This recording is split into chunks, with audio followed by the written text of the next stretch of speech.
dalam kisah disebutkan Nabi Musa itu memiliki baju besi yang beliau pakai dalam perang. Banyak yang memakai baju ini tidak ada yang pas, termasuk saudara Nabi Daud memakai nggak ada yang pas karena baju besi ukurannya sudah pas ukuran Nabi Musa. Ternyata baju tersebut yang cocok untuk Daud. Ya, pada saat itu belum jadi Nabi. Yang cocok untuk Daud. Akhirnya baju besi itu dipakailah oleh Daud. Makanya mungkin itu sebabnya akhirnya Daud mampu membunuh, yaitu panglima atau pemimpin daripada penguasa musuh mereka pada saat itu adalah Jalut. Nah, salah satunya mungkin sebabnya adalah karena memakai baju besi Nabi Musa yang pas pada tubuh beliau itu. Nah, dari sinilah sebahagian para ulama menyebutkan bahwa dengan adanya baju besi itu berhasil beliau membunuh tentara panglima musuh dan pemimpin musuh. Berarti baju besi ini salah satu daripada penyebab yang Allah jadikan bagi kemenangan bagi Bani Israel. Disinilah awal muasal kita dapatkan di dalam Al-Quran. Allah bercerita tentang Nabi Daud dan juga kisah beliau membuat baju besi. Ya, Allah sebutkan di dalam Al-Quran, ya, walaqad ataina Dauda minna fadla. Dalam surat Saba misalkan kita baca walaqad ataina Dauda minna fadla ya jibalu awwibi ma'ahu wat-tayr wa alanna lahul hadid ani'mal sabighatin wa qaddil fis sarj wa'malu shaliha inni bima ta'maluna basir. Dalam surat Saba Allah sebutkan bahwa sungguh kami telah berikan kepada Daud daripada kami karunia. Sungguh kami telah berikan kepada Daud karunia daripada kami. Dalam surat Saba ayat ke-10 kita lihat. Wahai gunung, bertasbihlah berulang-ulang bersama dengannya dan burung. Nah, Allah perintahkan gunung, Allah perintahkan burung supaya bertasbih terus menerus berulang-ulang bersama dengan Daud, ya. Wa alanna lahul hadid. Dan kemudian kata Allah, alanna lahul hadid. Dan kami jadikan besi itu cair atau lembut di tangan daripada Nabi Daud. Nah, jadi beliau pandai besi. Beliau membuat ini adalah beliau pintar membuat baju besi. Nah, wa alanna lahul hadid. Ani'mal sabighatin wa qaddir fis sarj. Allah perintahkan kepada Nabi Daud untuk buatlah baju-baju perang yang besar, baju-baju besi yang besar. Wa qaddir fis sarj, dan ukurlah anyamannya dengan baik. Jadi baju besi dibuat, ya, disuruh oleh Allah untuk diukur, buat ukuran yang pas, ukuran yang bagus dalam anyaman-anyaman besi, ya. Wa'malu shaliha, dan berbuat amal solehlah kalian.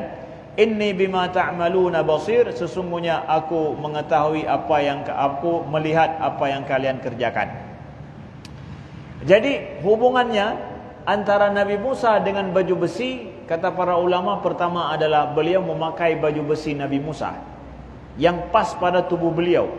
Setelah itu, ya, gara-gara baju besi itu, dengan izin Allah beliau mampu membunuh pemimpin daripada musuh Bani Israel pada saat itu. Disitulah kemudian diberikan karunia besar kepada Allah, daripada Allah kepada Nabi Daud. Yang pertama adalah bahwa gunung-gunung, binatang itu disuruh oleh Allah bertasbih bersama dengan Nabi Daud. Nah, jadi ada kemampuan Nabi Daud ini untuk memahami bahasa gunung dan juga bahasa binatang. Ada kemampuan diberikan oleh Allah Subhanahu wa taala. Ini salah satu kelebihan daripada Nabi Daud. Bagaimana Allah sebutkan bahwa gunung-gunung itu disuruh bertasbih bersama dengan Nabi Daud. Berarti gunung itu bisa bertasbih, bukan cuma binatang saja. Kita katakan iya, karena Allah sebutkan dalam banyak dalam ayat-ayat Al-Quran, wa in min syai'in illa yusabbihuna bihamdi walakin la tafqahuna tasbihahum. Semua segala sesuatu itu bertasbih memuji Tuhannya, tetapi kalian tidak paham saja. Tidak paham, tidak mengetahui tasbih mereka. Jadi pada masa Nabi SAW, ya, bahwa batu-batu di tangan Nabi dan di tangan para sahabat itu bertasbih. Batu bertasbih dan Nabi mendengarkan tasbih batu-batu tersebut. Jadi kalau dikatakan bahwa Al-Quran mengatakan kepada kita bahwa benda mati dalam bahasa kita, benda mati dalam bahasa kita itu bertasbih, betul adanya. Jadi kalau benda mati bisa bertasbih berarti benda hidup dong. Iya, kita saja yang salah bilang itu benda mati. Ya, benda mati. Sebenarnya bukan benda mati. Kalau orang Arab mengatakan jamadat, itu benda padat. Benda padat. Ya, orang Arab mengatakan kalau kita katakan gunung, batu, kayu, itu kita katakan benda mati. Ya, orang Arab bukan benda mati bilang, tapi mengatakan adalah benda padat dan tidak bergerak dia. Nah, begitu maksudnya daripada jamadat itu. Dalam Al-Quran, bahasa Al-Quran, Allah mengatakan itu semua dia itu bertasbih, memuji Allah Subhanahu Wa Taala, tapi kita nggak paham saja. Berarti dengan demikian dia bukan benda mati. Bisa juga dikatakan dengan benda hidup. Nah, jadi klasifikasi benda-benda, memperkenalkan benda-benda bagi anak-anak dalam ilmu biologi juga perlu ditinjau balik. Apakah ini boleh kita katakan benda mati? Enggak mungkin, karena Al-Quran mengatakan ini bisa hidup dia dan dia bertasbih. Kita aja yang enggak paham. Kehidupan seperti apa? Ya kehidupan sesuai dengan dia. Kita punya hidup, ya. Binatang juga punya hidup. Hidup binatang dengan hidup kita berbeda. Tumbuh-tumbuhan juga hidup, walaupun dia tidak punya kaki, ya hidup. Walaupun tidak makan seperti kita, hidup juga. Hidup antara kita dengan hidup binatang dan hidup tumbuh-tumbuhan beda kan? Beda. Begitu juga hidup tumbuh-tumbuhan dengan hidup batu dan gunung, ada hidup juga, berbeda hidupnya. Masing-masing punya hidup, tapi kita ada yang tidak paham bagaimana hidup gunung dan hidup batu-batu tersebut. Tapi jelas di antara mukjizat Nabi Muhammad SAW, beliau mendengarkan bahwa batu yang dipegang oleh Sayyidina Umar, ya, batu-batu kecil itu, kata Nabi mendengarkan batu itu bertasbih memuji Allah. Ya, berarti apa? Hidup dong, bertasbih. Maka Allah perintahkan juga dalam kisah Nabi Daud, gunung-gunung itu untuk bertasbih. Burung-burung juga bertasbih, berarti burung hidup bertasbih. Gunung bertasbih, berarti ya hidup juga. Dengan model kehidupan yang berbeda tentu. Nah, saudaraku yang dimuliakan Allah. Nah, begitu kita beriman sesuai dengan Allah sebutkan di dalam Al-Quran. Nah, kemudian kita lihat ini kelebihan Nabi Daud, yang nanti akhirnya Nabi Sulaiman juga diberikan kelebihan lebih daripada ayah beliau ini, Nabi Daud. Jadi Nabi Daud ayah Nabi Sulaiman. Nah, kemudian kelebihan kita lihat lagi daripada Nabi Daud adalah beliau bisa membuat baju besi. Ya, Allah perintahkan ani amal sabiqat. Jadi ada para ulama mengatakan bahwa Nabi Daud itu kalau pegang besi, maka besi di tangan beliau itu seperti adonan, bisa beliau buat langsung, bisa beliau buat sesuka hati beliau sesuai dengan ukuran. Wa qaddir fi sard. Jadi buatlah ukuran yang terhadap anyaman baju tersebut. Ada juga para ulama yang mengatakan bahwa bukan bermakna Nabi Daud itu punya, dalam artian bahwa besi bisa melebur di tangan beliau, tetapi adalah karena sangat profesional beliau dalam membuat, seakan-akan begitu kan, seperti orang pintar buat, ahli-ahli juga di tangannya kok bisa, nggak pakai mesin tapi kok bisa, nah, seperti mesin jadinya, misalkan seperti pembuatan mesin, tapi itulah keahlian. Maka ada juga ulama yang mengatakan bahwa bukan bermakna bahwa melebur di tangan beliau atau lunak di tangan beliau, tetapi adalah memang karena keahlian beliau, seakan-akan besi itu lunak adanya. Begitu. Antara dua penafsiran ini mana yang benar? Mungkin saja kedua-duanya benar, tapi yang kita ingin belajar di sini bahwa Nabi Daud memiliki keterampilan ini, profesionalitas beliau dalam membuat ini. Bahkan Allah katakan bahwa wa qaddir fi sard. Tukang-tukang itu kan perlu kepada ukuran. Nabi Daud perlu kepada ukuran enggak? Perlu. pakai ukuran. Allah sebutkan waqaddir fi sard. Ukurlah anyaman-anyaman itu dengan pasti supaya apa? Dipakai pada badan seseorang, tubuh pas. Karena baju besi kalau enggak pas dipakai di badan, ukurannya tidak pas, ya enggak bisa pakai. Jangankan baju besi, baju kita saja kalau diukur tidak pas, ketika kita pakai sakit badan kita. Angkat tangan saja begini, yang satu tarik, enggak bisa. Itu tingkat kain saja. Buat baju perlu pada ukuran. Nabi Daud juga membuat baju besi itu perlu pada ukuran. Profesionalitas juga berarti. Perlu ukuran, disuruh oleh Allah untuk ukur anyaman-anyaman baju tersebut. Nah, wa'malu sholiha, dan berbuat amal solehlah. Lihat di sini. Allah perintahkan Nabi Daud untuk buat baju besi, kemudian buatlah sesuai dengan ukurannya dan halus, bagus, bisa dipakai dengan nyaman. Besi bisa dipakai dengan nyaman. Kan ahli sekali itu yang buatnya mesti. Jangan sampai luka tubuhnya ketika dipakai baju itu kan. Kalau enggak akan luka tubuh kita. Perang lagi, karena gerak banyak. Ya, kalau bajunya anyamannya tidak sesuai, ya bisa melukai tubuh. Nah, wa'malu sholiha, kata Allah, berbuat amal solehlah.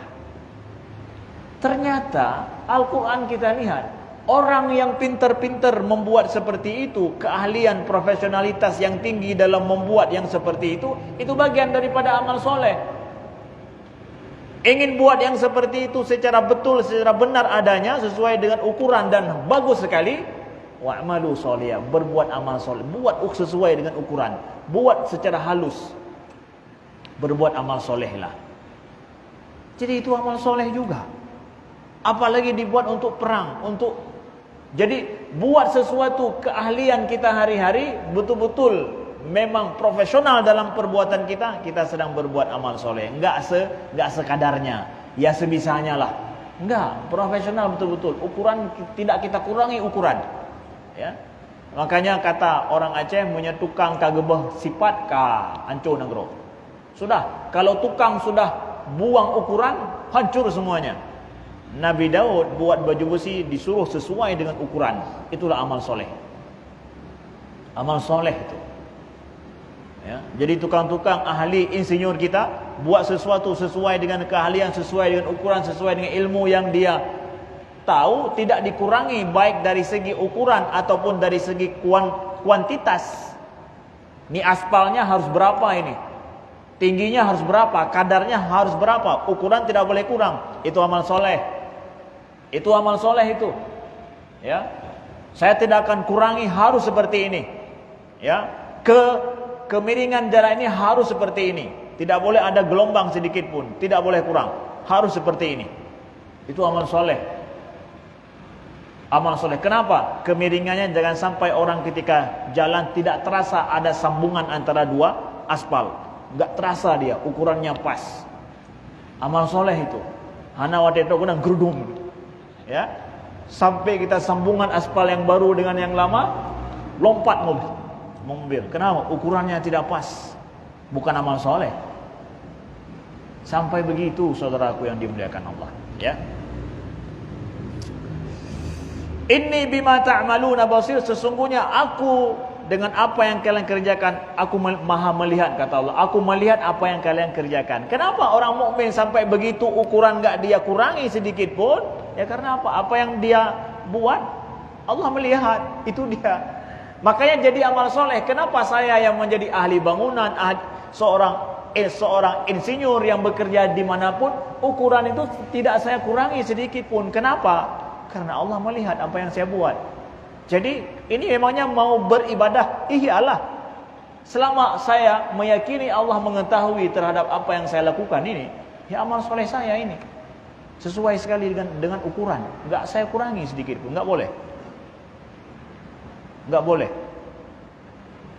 Begitu saudaraku yang dimuliakan Allah. Jadi amal soleh itu, kalau seseorang insinyur kita atau siapa saja yang melakukan perbuatan bahasa kita duniawi, Memang seakan-akan duniawi seperti itu, tapi ternyata ada nilai akhirat di situ. Kenapa? Saya tidak bisa. Ini ada amal soleh saya, dan ini Allah mengetahui setiap semua ukuran kadar-kadar yang harus saya lakukan. Tidak boleh saya kurangi sedikit pun. Itu amal soleh, saudaraku yang dimuliakan Allah. Kemudian kita lihat ya bagaimana Nabi Daud alaihissalam ya. Beliau membuat baju-baju tersebut itu adalah sebagai kelebihan daripada Nabi Daud alaihi salam. Nah, lalu kelebihan yang lain daripada Nabi Daud yang beliau miliki juga adalah yang ketiga, tadi kita katakan gunung bertasbih memuji Allah, dan juga burung-burung bertasbih bersama dengan Nabi Daud ya. Selanjutnya adalah Nabi Daud ini diberikan karena beliau seorang raja, juga seorang pemimpin. Beliau kemudian setelah itu menjadi pemimpin, seorang nabi dan juga seorang pemimpin. Nah, jadi ini memang betul-betul terkumpul pada Nabi Daud ya, seorang nabi dan juga seorang pemimpin. Beliau juga ahli di bidang apa? Beliau juga ahli di bidang kehakiman ataupun dalam memutuskan perkara, karena beliau seorang pemimpin, nabi, pemimpin lagi. Nah, Nabi Muhammad sallallahu alaihi wasallam ya, beliau dalam sebuah sabda yang beliau sampaikan kepada kita, hadis yang sahih ya, bahwa li ayyakulu ahadukum min amali yadi ahabbu ilallah au kama qala sallallahu alaihi wasallam. Saya lupa redaksi hadisnya, bahwa seseorang yang memakan daripada hasil keringat tangannya, daripada hasil perbuatan tangannya, itu lebih baik. Wa anna Dauda kana ya'kulu min amali yadihi, kata Nabi, sesungguhnya Daud itu makan daripada hasil pekerjaan tangan beliau. Nah, ini suatu hal unik daripada Nabi Daud yang harus kita ketahui. Nabi menyuruh kita bahwa memakan sesuatu daripada hasil perbuatan tangan kita itu lebih baik, lebih dicintai oleh Allah. Lalu Nabi katakan bahwa dan sesungguhnya Nabi Daud itu makan dari hasil tangan beliau sendiri. Kenapa Nabi contohkan Nabi Daud dalam hadis Nabi SAW? Karena Nabi Daud seorang raja,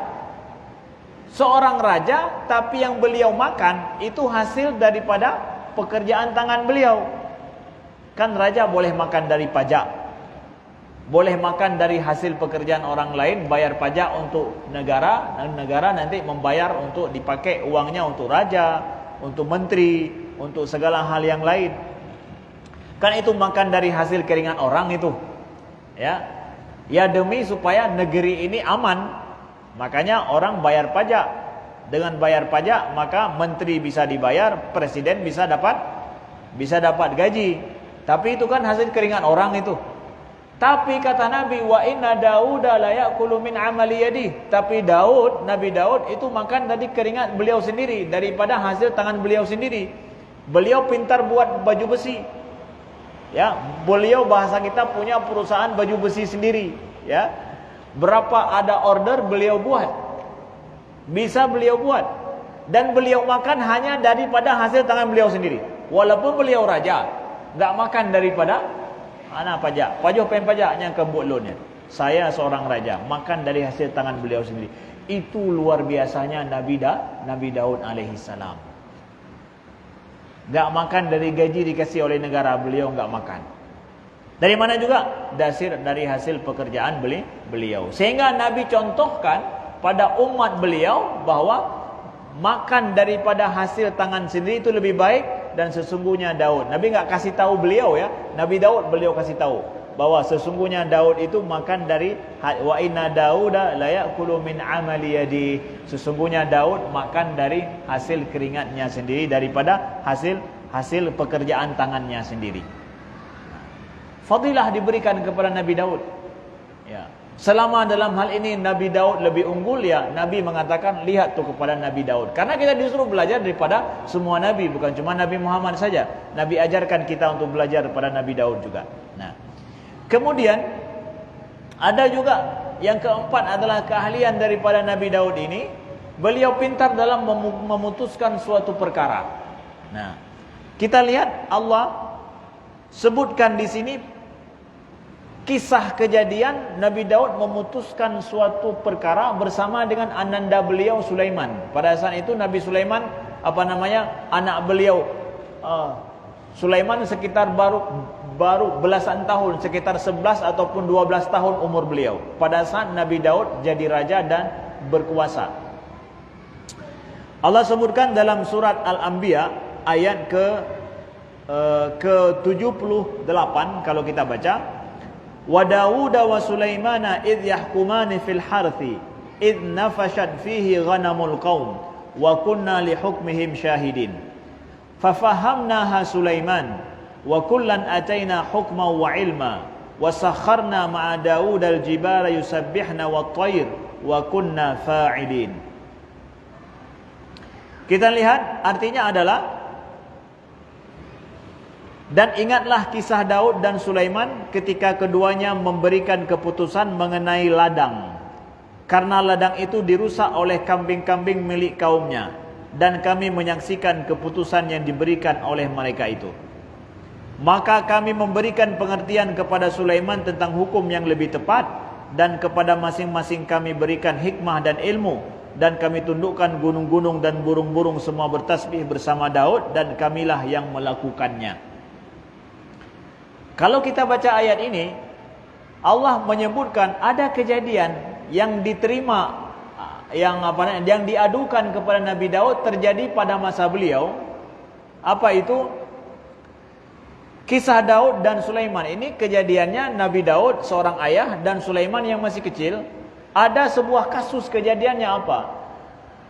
Bahwa sebuah ladang harth, ladang itu hasilnya sudah dimakan oleh kambing di malam hari. Yang punya kambing nggak jaga. Ya Allah sebutkan ini kisah dalam Al-Quran langsung. Ada orang yang memelihara kambing dan ada yang punya ladang. Yang memelihara kambing ini nggak dimasukkan ke dalam kandang di malam hari. Akhirnya yang punya kambing ini malam hari masuk ke dalam ladang dan makanlah hasil daripada ladang tersebut yang sedang tumbuh dengan subur. Ketika besok pagi yang punya ladang kebun ini melihat bahwa sudah rusak hasil ladang mereka, apa yang sudah mereka tanam dengan subur, oleh kambing. Kambing punya orang lain. Mengadulah mereka kepada Nabi Daud. Mengadulah yang punya hars ini, yang punya ladang ini kepada Nabi Daud. Lalu Nabi Daud alaihissalam memutuskan perkara bahwa orang yang punya kambing, yang kambingnya itu penyebab dari rusaknya ladang ini, tumbuh-tumbuhan yang ada di situ sudah diinjak-injak, sudah dimakan malam hari, ya. Ternyata kasus ini zaman dulu juga ada ya. Hari ini juga ada ya. Di PD banyak enggak? Ya, di Simpang 3 itu banyak enggak? Di sini bukan kambing ya, tapi banyak lembu kita ya. Ya. Lembu kita ini punya kebebasan mutlak ya. Ya. Jadi boleh tidur di jalan-jalan ya, boleh tidur di mana-mana gitu ya. Masuk ke kebun orang. Ternyata masa Nabi Daud juga sudah ada seperti itu. Nah. Peci dah pegah tanya kalau lebih hayu daripada orang jamun ya. Mentang nagi orang jamun cik kasusnya masih macam orang dulu juga. Ya. Lalu Nabi Daud memutuskan bahwa yang punya kambing serahkan kepada kambingnya itu kepada yang punya kebun. Keputusan Nabi Daud. Ya. Disuruh untuk serahkan kambingnya itu kepada yang punya kebun. Udah itu keputusan akhir. Karena parah rusak sudah kebunnya itu. Akhirnya disuruhlah tubuh cok kambing jok ke urumpo, ambil kambing itu kasih kepada yang punya kebun karena hasil kebunnya sudah porak-poranda. Nah, Ibnu Abbas menyebutkan ayat selanjutnya fafahamnaha Sulaiman, maka kami berikan kepahaman kepada Sulaiman, kata Allah, ya. Kami berikan pengertian kepada Sulaiman tentang hukum yang lebih tepat. Nah, bagaimana maksudnya fafahamnaha Sulaiman? Kalau kita baca langsung ayat ini, kita nggak nyambung juga. Apanya yang dipahami oleh Sulaiman? Nah, Nabi Sulaiman pada saat itu masih kecil. Umur beliau masih 11 atau 12 tahun disebutkan. Ketika beliau tahu keputusan ayah beliau bahwa keputusan akhir adalah yang punya kambing, serahkan kambingnya kepada yang punya kebun karena sudah rusak kebun itu. Nah, tapi ternyata Sulaiman yang masih kecil, punya keputusan lain. Menurut beliau, ayah ada keputusan lain yang lebih tepat. Ini bukan hasil akhir ini, keputusan ayah ini tidak tepat. Yang tepatnya apa? Nabi Sulaiman yang masih kecil mengatakan bahwa kambing ini diserahkan kepada yang punya kebun, betul, ya. Dan diambil susunya dan manfaatnya oleh yang punya kebun. Sedangkan yang punya kambing, serahkan kebun itu kepada yang punya kambing. Nyan, kau kira, ya. Tadi Nabi Daud menghukum bahwa ini harga kebun yang sudah rusak dengan harga kambing mungkin paslah sebanding. Bisa kambing ini diambil untuk menggantikan berapa jumlah kerugian dalam kebun. Sudah tepatlah menurut Nabi Daud itu. Bisa menggantikan, ganti rugilah bahasanya. Ganti ruginya langsung dengan kambing yang makan itu. Ternyata Nabi Sulaiman punya keputusan yang lebih lagi. Naik bahasanya yang punya kambing ini naik kasasi ke atas lagi. Tapi ternyata naik ke yang lebih tinggi lagi adalah kepada anak Nabi Daud. Siapa? Sulaiman yang masih 11 tahun. Mengadu kepada Sulaiman yang masih 11 tahun, ayah ro nak karujuk kambing lun karugolon. Ya. Kambing lun karujuk kena. Kambing saya sudah disuruhkan. Datanglah Nabi Sulaiman, Sulaiman masih kecil belum jadi nabi, memutuskan. Ayah bukan begitu. Tapi yang tepatnya adalah kambing berikan kepada yang punya kebun dan kebun kasih kepada yang punya kambing. Gimana? Nah, nanti orang yang punya kebun dia ambil kambing, dia ambil manfaat susunya dan yang lain-lain sampai batas waktu tertentu. Nanti kasih balik.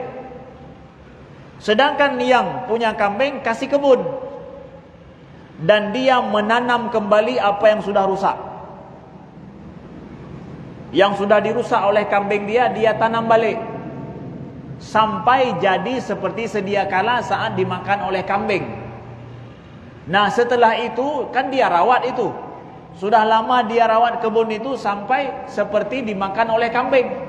Lalu pada saat itu dia ambil balik kambingnya dan serahkan kebun ini balik kepada yang punya kebun. Gimana? Kata si watih long. Ya? Naik lagi, keputusan paling tinggi lagi. Ya. Allah katakan fafahamnaha Sulaiman. Kami berikan pengertian kepada Sulaiman. Nah, pengertian ini diberikan oleh Allah kepada anak beliau, anak Nabi Daud yang kecil, yang enggak diberikan kepada Nabi Daud. Keputusan mana yang lebih bijak? Coba kita ukur nih, keputusan mana yang lebih bijak? Hah? Keputusan Sulaiman. Lebih bijak daripada keputusan ayahanda beliau Nabi Daud. Kok bisa seperti itu? Itu semua adalah wa kullan ataina hukma wa ilma, kata Allah. Setiap mereka itu kami berikan ilmu dan juga kebijaksanaan. Ya, Allah berikan dua-dua mereka. Selama Allah yang memberikan, ya kemana yang Allah berikan. Pada anak kecil diberikan lebih banyak, ya kita ambil walaupun anak kecil. Nah, ini pelajaran penting bagi orang tua. Kalau dalam membuat keputusan, jangan kita menganggap awak anak kecil enggak paham apa-apa. Hana mumpom siapa? Saya orang tua kamu lebih paham. Minta juga pendapat anak kita. Mungkin Allah bukakan pintu kepada anak kita yang Allah enggak bukakan pada kita. Allah berikan sedikit pemikiran dia yang menjadi penyebab kita berpikir. Nah, sehingga disebutkan oleh para ulama, kalau bukan kejadian Nabi Daud dan Nabi Sulaiman seperti ini ada kisahnya, nggak ada satu orang pun yang berani untuk menjadi hakim hari ini. Nggak ada satu orang pun yang berani untuk menjadi hakim. Maknanya apa? Ya, keputusan ada hakim yang memutuskan seperti Nabi Daud, padahal ada yang lebih bagus lagi kan? Keputusan Nabi Sulaiman lebih bijak daripada Nabi Daud. Ya. Tapi itulah Allah maafkan selama memang itulah kemampuan dalam membuat keputusan dalam sebuah perkara. Ada hakim cuma segitu mampu dia putuskan sebuah perkara. Ya mungkin hanya mampu memutuskan sesuai dengan keputusan Nabi Daud. Ada hakim yang lebih bijak lagi seperti keputusan Nabi Sulaiman. Apakah ada yang salah, ada yang benar? Ya kedua-duanya benar. Ya keduanya benar. Selama itu adalah merupakan sesuai dengan kemampuan akhir yang dimiliki oleh seorang hakim. Nah, saudaraku yang dimuliakan Allah, ya. Itu kisah dalam Al-Qur'an Allah sebutkan, ya.